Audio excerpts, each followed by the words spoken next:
What's the best way to adjust and use a cane? It's very easy to figure out how to adjust a cane for your height.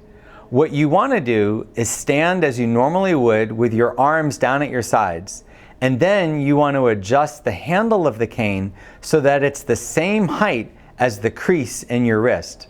To adjust a cane, most canes you just push the little button in and you either pull the bottom part out or in to adjust it to your height. Once you've adjusted it, you want the handle to be exactly the same height as the crease in your wrist.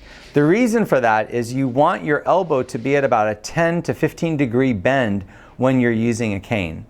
Now, the next question is, which hand do you use the cane in when you're walking? This is the part that a lot of people get confused on, so I'm going to try to explain it as simply as possible. It depends really on why you're using the cane.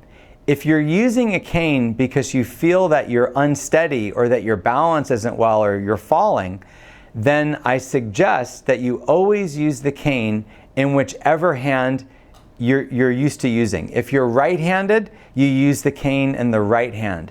If you're left-handed, use the cane in the left hand. That's pretty much the ideal way to help you be more balanced. Now, if you're using a cane because you're trying to take weight off of one leg because either a doctor told you to or you're having a lot of pain on that side, whatever the reason is, this is where it gets tricky. The rule is you want to use the cane in the opposite hand as you're having a problem. So if you're trying to take weight off of your right leg, you want to use the cane in your left hand, regardless if you're right-handed or left-handed. And the same is true for the left leg. If you want to take weight off your left leg, you only should use the cane in the right hand. Now, some of you might understand that and some of you might be really questioning that. The way to explain it is this.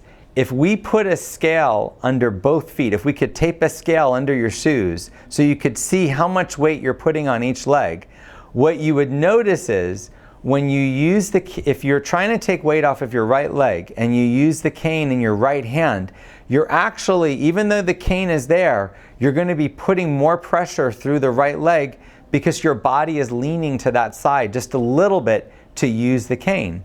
If instead, if you're trying to take weight off of the right leg, you use the cane in the left hand, you're definitely going to be able to take more pressure off of the right leg. So I know that can be confusing, but the rule of thumb is if you're trying to take weight off of one leg, you want to use the cane in the opposite hand. Now, the last thing I want to tell you is how do you walk? What's the correct way to walk with a cane?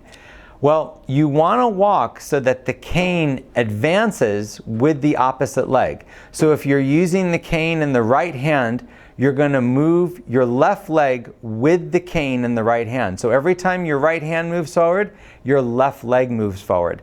And then there's really two ways to go. If you're really having a lot of trouble, you're going to just step up to the cane and then advance the cane again. If you're really a little bit higher level and you can walk with less trouble, then you're going to advance your good leg all the way through. So the rule is when you walk with the cane moves with the opposite leg. So again, if the right leg is moving forward, the cane is in your left hand. If your left leg is moving forward, the cane is in your right hand. I hope this short video explains everything you need to know about adjusting and using a straight cane. If you like this video, please like my channel to see more videos like this. And if you look in the description, I have links to other videos that might be helpful.